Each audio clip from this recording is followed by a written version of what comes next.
Hello, gamers, and welcome to Final Fantasy Origin Stranger of Paradise, starring your protagonist here. That's right, he's back, Marshall Mathers. Eminem is here. Now he's a samurai. His name's actually something way worse than that. It's Jack. This is Final Fantasy Stranger of Paradise. This is a bizarre game. This is the first 30. I'm actually several hours in. Most of that time I think I was just on menu screens. I think I've got about 6 hours, but it ain't far from that. I've played at least 4. This is a weird one. So let me just jump right into it. See if we can't get some combat going. Now, the first thing that I'm kind of thinking about as I get into this is that the combat is pretty, it's actually pretty involved. Trying to explain it as it's happening is a fool's errand, perhaps. But I feel like once I get into the flow of it, it'll be a bit easier. Uh-oh, Sahagins! So this is Final Fantasy Stranger of Paradise. This is a game that looked ridiculous from the jump, and I'm honestly a bit there we go, baby. I'm honestly a bit sad to report that it's not nearly as what's the word I'm looking for? Like dumb as I was kind of hoping. A lot of the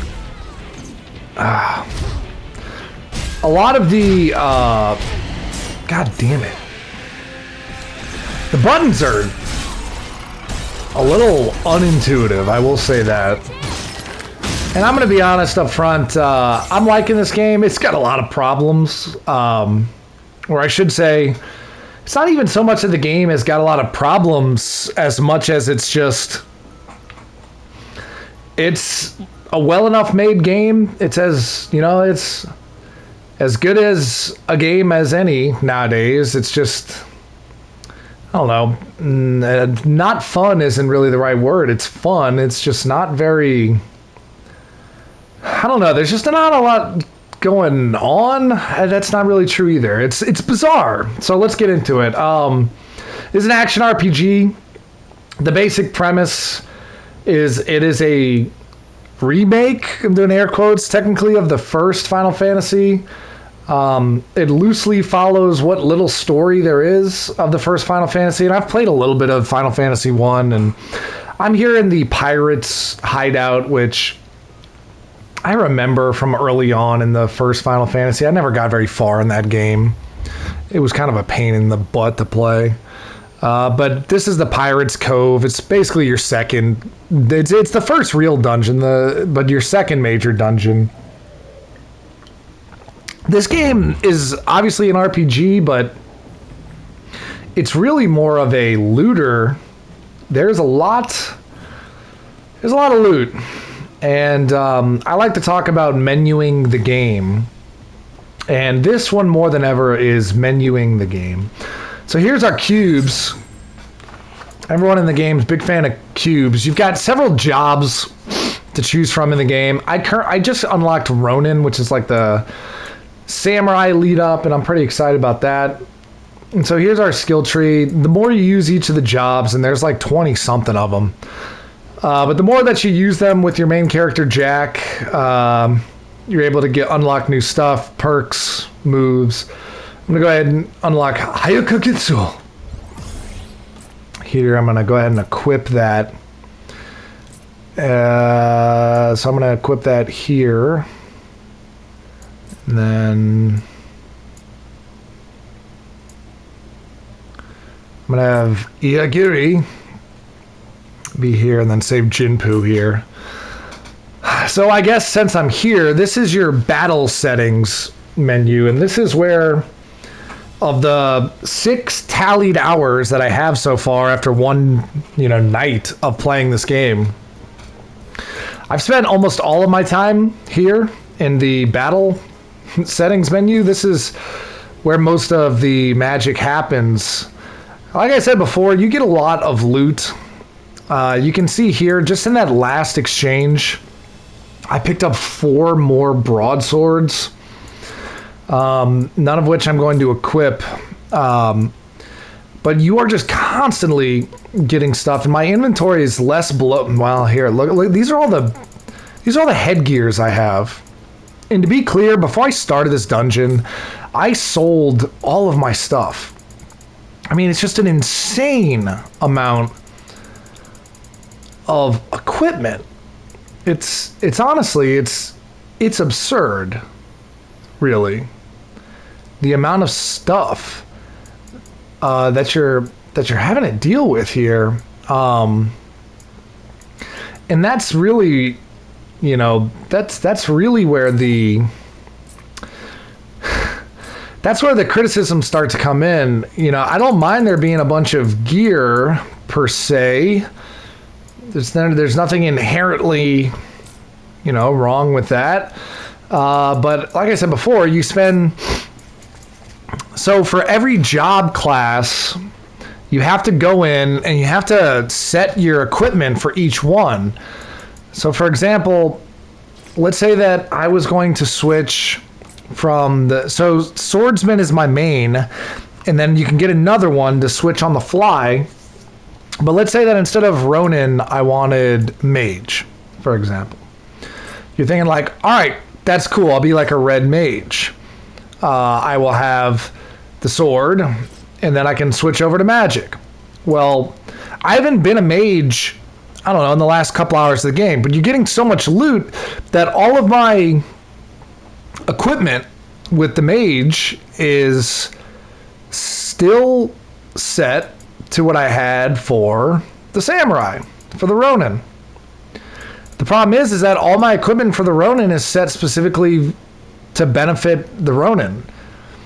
And as you go in, you'll notice that like you want to set your stuff based on which class you are. So for the example of the mage, you want your caster equipment on.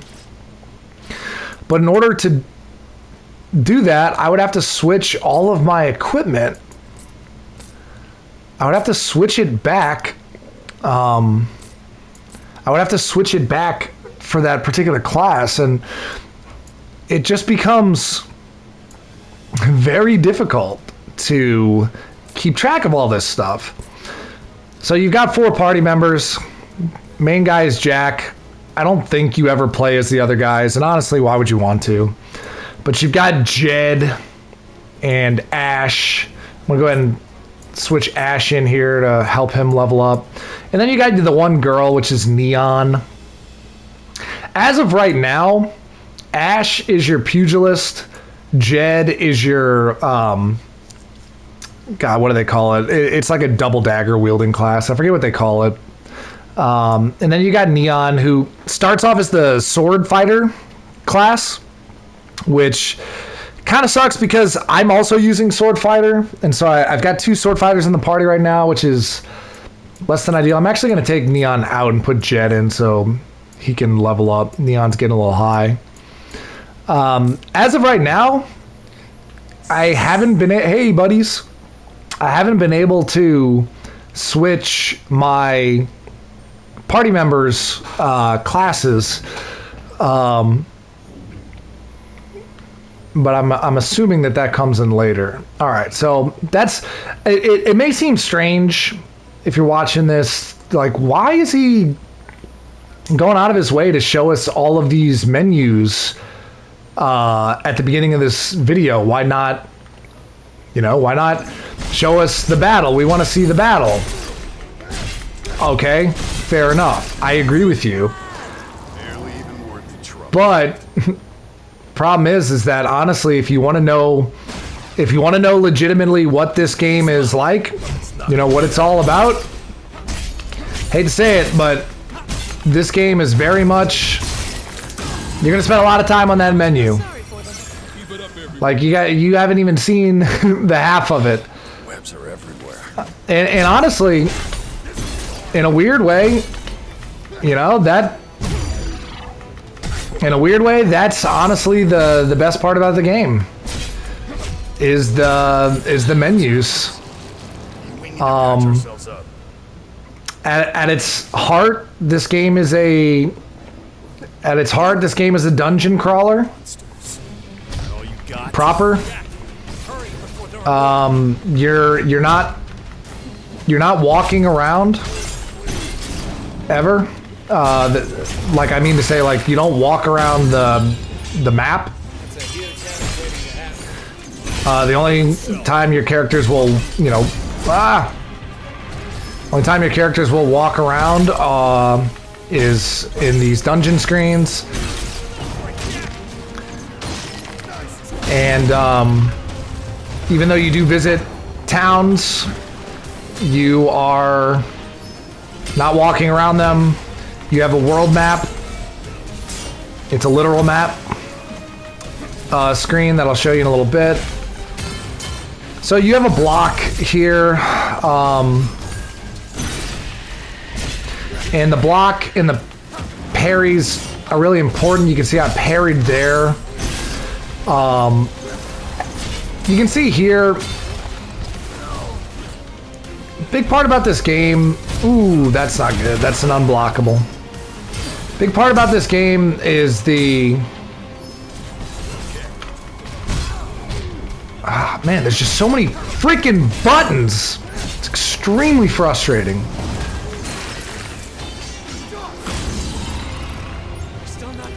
So many buttons, it's absurd. I think there's enemies maybe, are there enemies coming out of this thing? Is that what we're doing?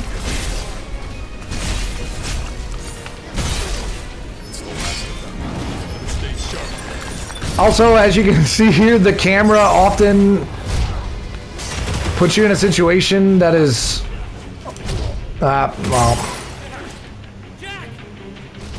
a lot of times unwinnable. All right, so there's death. I found so far that I haven't found the game to be overly difficult per se. It's certainly not easy. It definitely requires you to think. You need to be strategic. It encourages you to switch your classes, and you have to level them all up. At least that seems to be the implication. I haven't necessarily. I've been leveling up all my stuff, and also as you level up the job tree, there are certain like passive skill buffs that will, you know, transfer over no matter which class you happen to be using. So, for example, as I'm leveling up the Ronin class here, later on in the job tree, I will probably get some perk that'll be, I don't know, something to the effect of one that big is bound to be in trouble. Something to the effect of permanent strength upgrade or something like that, you know. And when that happens, it carries over through all classes. Also, to get the good classes, you have to level up. To get the good classes, sorry, it's a lot to take in. To get the good classes, you have to level up certain classes all the way to the top, and a lot of them require two. Like, for example, I'm interested in becoming a red mage. I think eventually my main class is probably going to be the samurai, and then my secondary class is going to be some magic thing, because you don't really have a lot of range, obviously, with the samurai. But there's a lot of situations where you kind of need some range. And considering that none of my other party members are able to do any other classes besides the ones that they have, and they're all up front, brawlers, I like to use magic. Okay, so it looks like there's a little bit of light exploration here. The graphics are fine. I don't know what it is, but there's some stuff that, like, it's mostly your characters. I thought this world was all doom and gloom. A lot of loot. We're headed right back into the thick of it. All the Use that. I could use a break. all the loot is random too. Like, obviously it's not totally random, but after you beat a dungeon for the first time, the game encourages you to do it multiple times after that in an effort to, again, just basically grind out your characters. And that's really all the game is going from Dungy to Tony Dungy, doing them multiple times with increasing difficulties of enemies, which in turn gives you increasing levels of loot. Grind out some job points, and then eventually move on the story, which there's really not much to say, and at least not yet in terms of the story. All right, so this is like a little lore thing we found. Let's see. The fifth dark crystal. A girl once walked these lands in ages long past, skilled in both sword and sorcery, yet pure of heart. She longed for nothing more than to see that there. So this is Neon. Blah, blah, blah. I saw potential in her plight, so I gifted her a dark crystal along with a fraction of the truth. Yes, I used her, but for good purpose. All right. So this what? All right. So I haven't been able to. I guess now that I think about it, there have been areas where I've been able to fall off of a. Yeah. Well, look. What are you gonna do? Fall off of a cliff. I don't remember where the path was. Okay, there we go. Treasure, huh? This looks good. This looks good. So the storyline is essentially you start off, you're Jack, Jed, and Ash, just three dudes hanging out, and the world is, threatened by the great monster Chaos. And the prophecy, just like in the first game, says that 4 warriors of light will one day come along with their crystals or whatever the hell it is, and they will vanquish Chaos, and it will get rid of all of the bad stuff in the world. All right, fair enough. So the game starts off, and you basically you get the permission of the king to go up to Chaos's domain. You go in there and you fight a armored knight who turns out to be Neon, and then she joins the party where she reveals that she doesn't believe Chaos is real. And then you go to the king and you say, hey, we went to Chaos's castle or whatever, but he wasn't there. And then the king is like, yeah, turns out Neon's right. Chaos isn't real. We just made it up. And you're just like, oh, well then why have we been training our entire lives to defeat this? And the king reveals, he's like, actually, what we need you to do is go find the 4 elemental crystals. Earth, wind, fire, and water. That will actually do something. Chaos was just made up. And no one in your Jack here, whose whole life is based around, I want to kill Chaos. He doesn't believe it. And I don't know if this ties into the story of Final Fantasy 1 or not. But now you're off on the quest, and we're going to find the crystals, and I don't know. The story's it's pretty awful. It's not even, but that's the thing. It's not even that. I wouldn't even necessarily call the story bad. It's not good, but it doesn't really have an opportunity to be good because it's essentially non-existent. The game just is not in any way, shape, or form. It's just simply not interested in. It's just not interested in doing a story at all.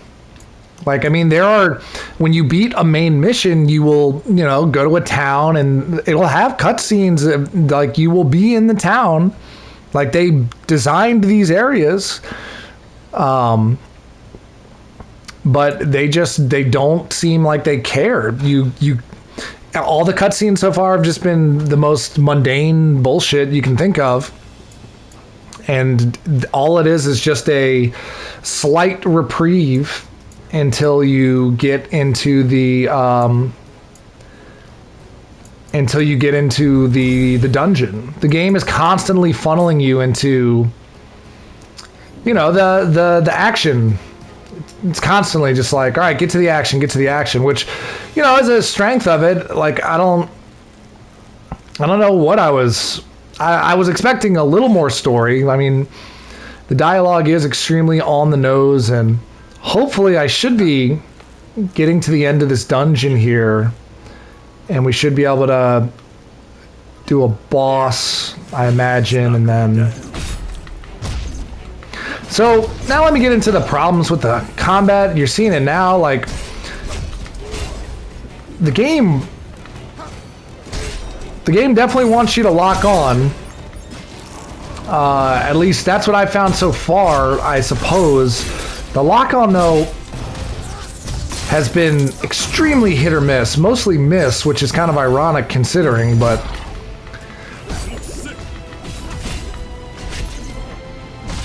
The lock-on just doesn't work well, and you're constantly targeting the wrong thing. Like this, like I thought I was locked on to the wolf, but now I'm doing this guy. It's very much the thing that's sort of like the style du jour for RPGs, it seems like, which is the break gauge. You can see I've got 2 health bars. There's the cactar. There's the health bar. And the cactar killed me. Son of a bitch. There's the health bar, and then there's the break gauge. And if you get the break gauge all the way down, you can do like an instant death, which also refills your purple MP bars you can see down there. Those MP bars are very important because they're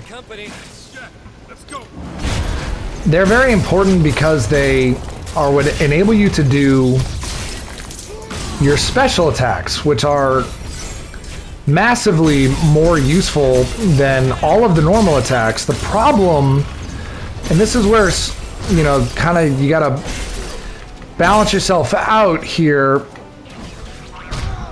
The problem is that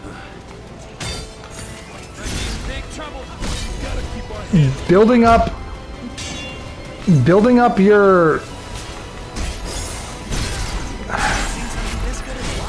the break gauge sometimes can be kind of hard,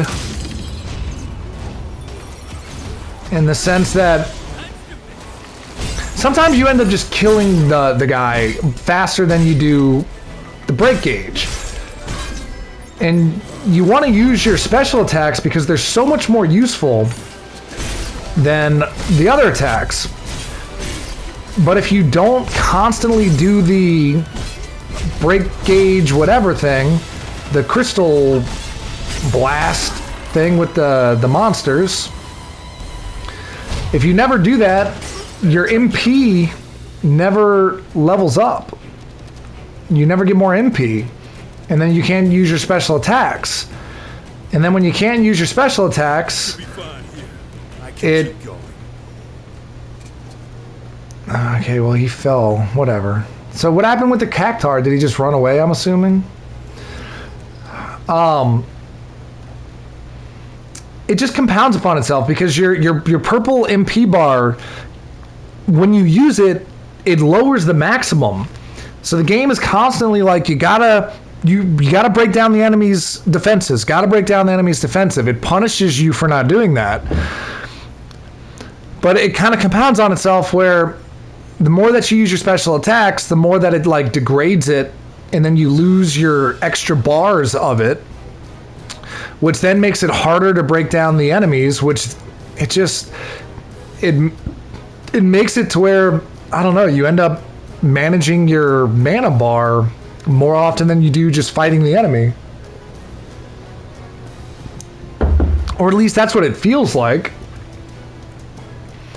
But it's tricky though, because to do... Okay, so I guess this is where the boss is. To do the special attacks is no... It's no easy ask. Because essentially Not dead yet. Are you fucking kidding me, dude?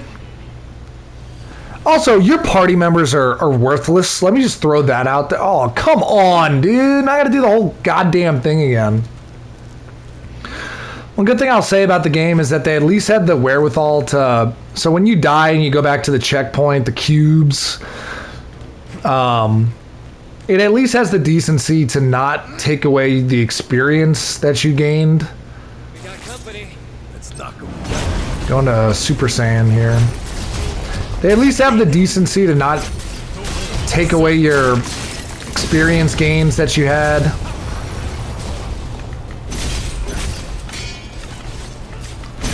The game also wants you to do like a lot of Dark Souls style parries and shit like that, and as you can see, that requires at the very least being able to see the enemies, of which you, I feel like, very rarely can. Feel that before it gets bad. Like, I feel like you almost never are able to see what's going on. And so to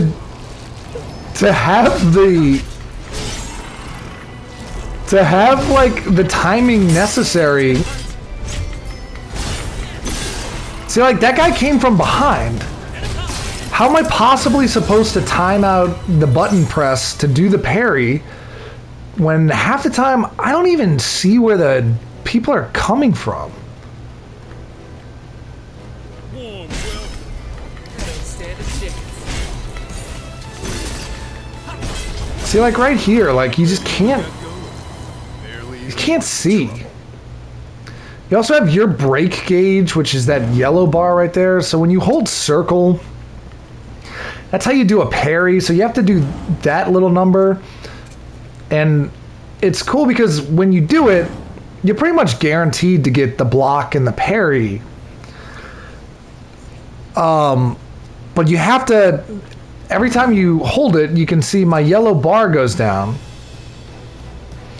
And when that bar goes all the way down, Be spotted.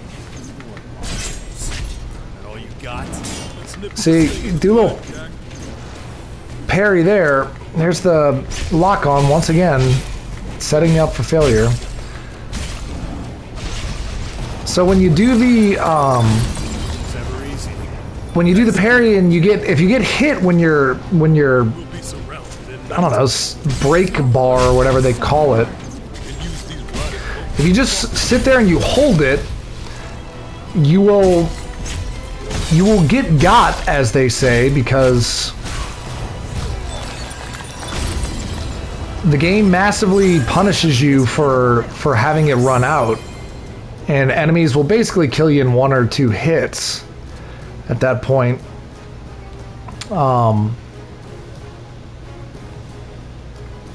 So you got to be careful here because you will fall off. cubes. Oh, cool! It's like a shortcut. Thank God.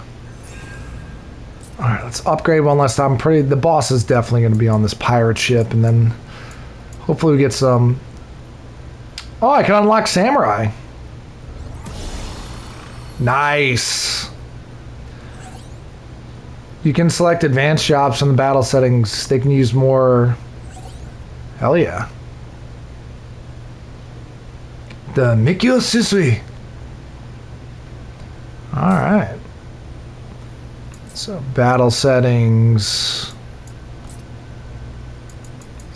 Samurai. Alright, let's see what's special about the old Samurai. Here's also the thing I was talking about before.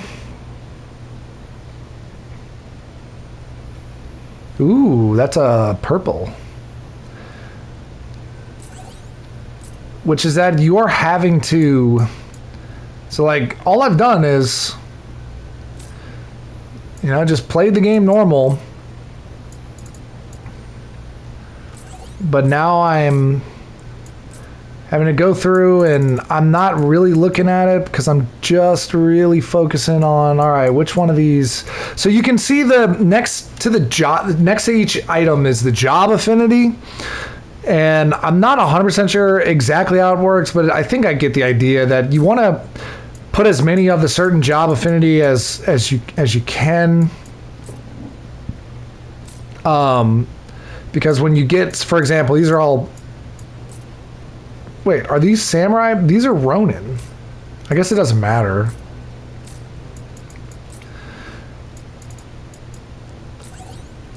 So you can see that I got a bonus there. Let me see if I can pull it up. Yeah. So you can see here the job affinity bonus. So you get a certain amount of affinity based on which jobs you select. For example, I have swordsman and samurai. So I start with 30 and 30 for each. And then there are bonuses that you get depending on what level percent you have. So since I have 30% in samurai, I probably have some bonus from that, but I'm on the Ronin page because, as you can see, all my items have added 8 and 2 and 3 to my Ronin percent, which has gotten me to 51. And because of that, I have these 3 perks. I've got Ronin's Wisdom 1, which increases strength plus 2. Ronin Wisdom 2, which you need 30%, which is HP plus 25, strength plus 2. And then slash attack bonus 1 at 50%. You can see I'm at 51 for Ronin. Increases my slash break damage by 6%. So, you know, what I've found is that obviously you want to put your higher level gear up to start with. But what you really want to do is you want to try to get as many of these job affinities as possible, because the bonus perks, I feel like, usually go a bit farther than the stats do. But as you can see, if I put on this is a 30% thing for a mage, I will get much more stats, and also I will unlock, because it's got a 30% job affinity, I will get those mage affinities, which are Mage's Wisdom, which is intellect plus 2, and then intellect and spirit plus 2. So there's a lot. There's a lot going on here, folks. But because I got the samurai, now I'm back to level 1, so let's go ahead and get some quick job points. And this is pretty, you're looking at it, you know, this is it. This is the game. It's a lot of just, it is an action game through and through. It's got here's the positives. It is fun to play. I'll say that right from the jump. Like, the fights are satisfying. So that's the thing. Here's the thing that I hate. That I just figured out why I hate the lock-on system so much. It's so stupid. Besides the fact that, like, the camera just decided not to work there for a second. So the enemies are constantly just attacking whatever's the closest. And so you're just running into enemies as you're, like, you move so slow. You're constantly just running into enemies. as you're trying to make your way to other freaking enemies. But the reason why the lock-on system sucks is because you need to move the camera a lot with the right stick. But the way the lock-on system works is that once you lock onto an enemy, moving the right stick toggles between the other enemies that are on the screen. So as I'm like trying to just move the camera, I'm actually just changing which enemy I'm locked onto.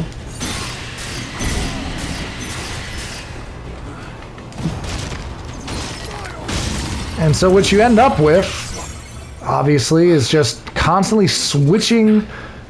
I don't want to change my locked on target. I just want to attack and move the camera. Okay. Let's go take on the boss and see what I get for the samurai class real quick. Job Infinity, break gauge recovery speed. So I can unlock, so there's like multiple classes too, which is awesome. So to get ninja, I would need to unlock samurai, which I have, and then also I need to unlock, so I need to get all the way down here on samurai, and then also some other class that I don't know which class that is, but to get breaker, I need to be all the way maxed out on dragoon, samurai, and some other thing. So I do like this system. I'm gonna go ahead and just get the break recovery speed. But for our purposes here, I'm gonna go ahead and switch to Ronin.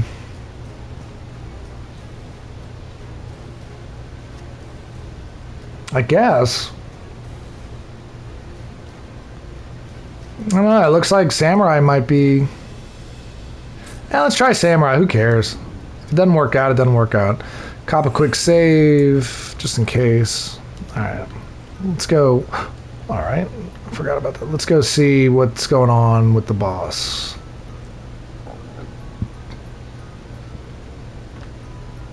Alright, here we go. Cutscene time. Now you get a sense of how awful the dialogue can be in this game. It is fun, though, to see how dumb it is.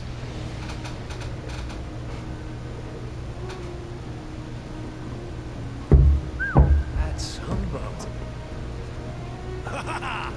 You've got some stones coming here. For what it's worth, you fool don't look like easy pickings. Uh-oh. You're Big A? Aye, 'tis some. Captain to you lot.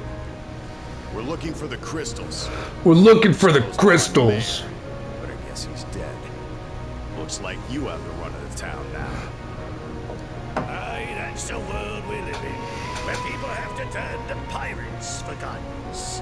Pure chaos, if you ask me. Chaos, savvy? Just tell us where the crystals are. Yeah, tell us about the crystals. It's poor fool not to laugh at a pirate's jokes, lad.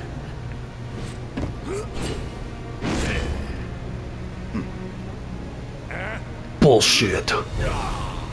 So there's a Limp Bizkit song in this game. You got stones all right. I'm not making that up.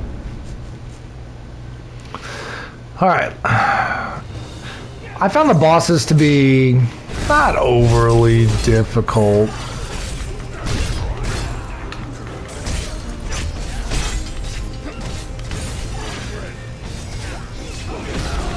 Whoa.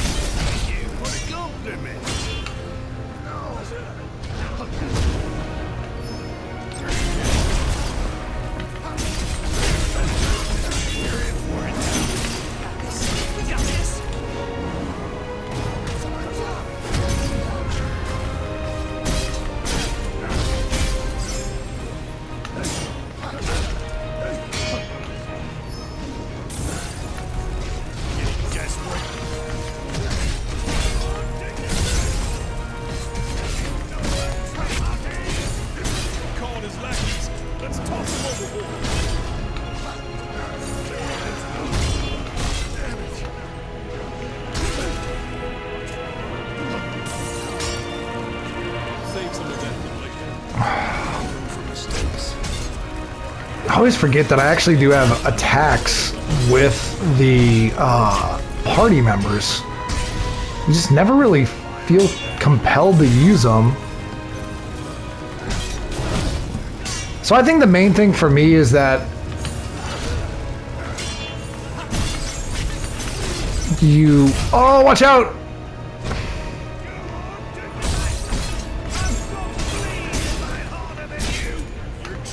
You want to use the... I should use the block more often than I do.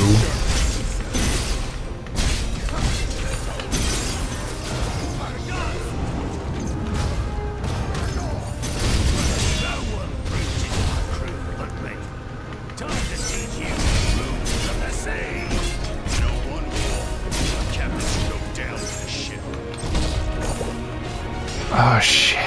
Every goddamn time, dude. My ears are catching up to me. Give it up, Captain. You heartless bastard.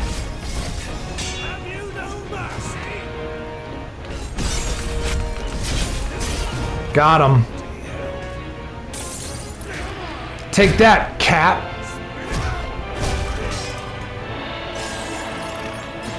Haha. I'm the best. Nice pose there at the end, fellas.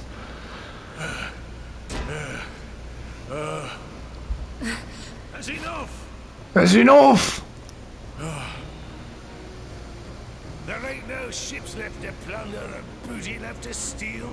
We're getting soft, but that fight got my juices flowing. Mine too. Cheers.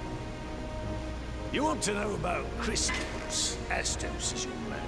This boat will take you right to his doorstep. Astos. Friend of yours? No. Never heard of him.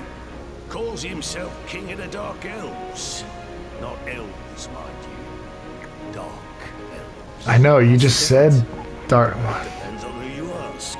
Some say he drank the lifeblood of 50 score of his kin. Some say he made a deal with chaos. Stories and legends about. What kind of deal? What kind of You deal? want the truth of it? Ask him yourself. This journey might not be a waste after all. This journey might not be a waste after all. Period. End of cutscene. That's it. That's actually a really good indication. That's what the cuts. That's what you're dealing with in terms of cutscenes in this game. It is the most direct, to the point, no BS. I'm not saying this is a good thing. I get it.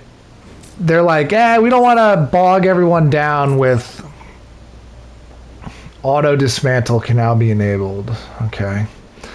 I get it. They don't want to bog you down. It's like, this ain't like, your other, we don't want there to be this big story, and technically there isn't one in Final Fantasy 1 really. I get it. I understand. But if you're going to have cutscenes at all, they're so surface level. All Jack ever says are things like that. Where are the crystals? And then another character will talk. They'll tell you where to go next. There's no cohesion to the world, really. They're just like, oh yeah, go find Astos. And then they put you out to the world map. And as you can see, this is how you travel. You just, here's the next main mission. And so when I'm ready to push the game forward, I will go here and I will start the thing. But as you can see, the mission level is 19 and my average equipment level is 9. That's where the side missions come in.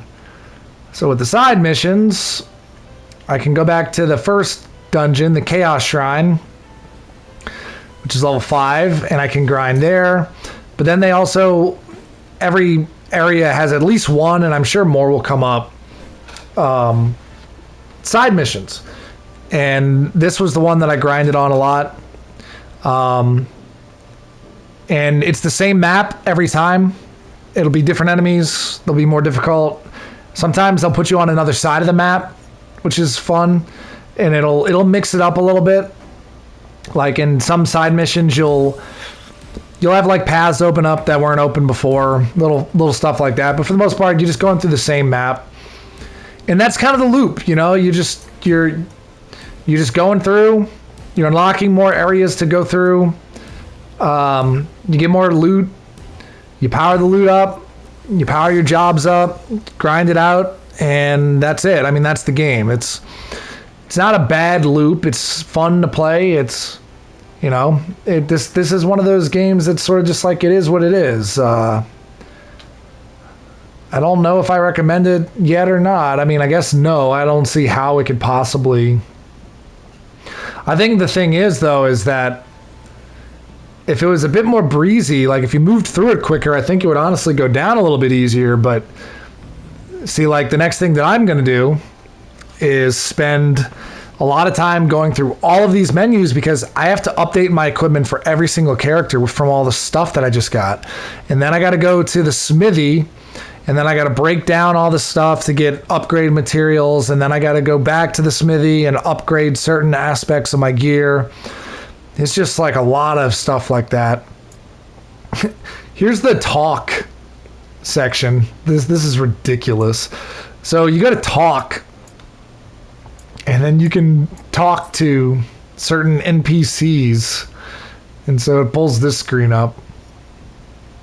It's got to load itself in too, which is Crystal's blessing be with you. that's what oh, hey, you know, new mission, go talk to the grizzled veteran. What's he got to say? Crystal's blessing be with you. All right. What about you, fresh-faced recruit? What do you have to say? May the crystal's blessing be with you. Fred, what's going on, man? What? My lower back pain's finally gone. Could that be you warriors of light at it again? I feel like anything worth celebrating these days is thanks to you guys. Don't mention it, Fred.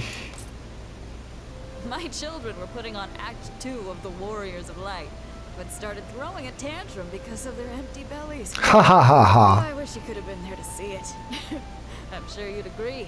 Chaos is no match for a hungry child. Of course I agree. Princess Sarah and Princess Mia asked me how I was doing the other day. What'd you say? To have such compassion for their people. We are blessed to have them as our princesses. We sure are. They give us hope and shine a light on us in the dark times. Right. Of course, they're not the only ones making our lives a little more bearable. You guys give us hope too, Jack. Hope for an end to the darkness. A peaceful world worth living in. Yeah, I would honestly, Will, I would be more compelled to make the world a better place if I knew anything about it. This is another aspect of, like, the fact that they were like, we have to have this talk menu in the game. Like, we can't... It's just like, what were they thinking? Why even have that? It's so... It's such a non sequitur. Like, it's almost like I'd sooner just say, don't even bother. Anyway, that's Final Fantasy Origin Stranger of Paradise. I've got a lot of criticisms for the game, but you know, I don't hate it. I don't think that this is. I don't know that they're gonna make another one of these.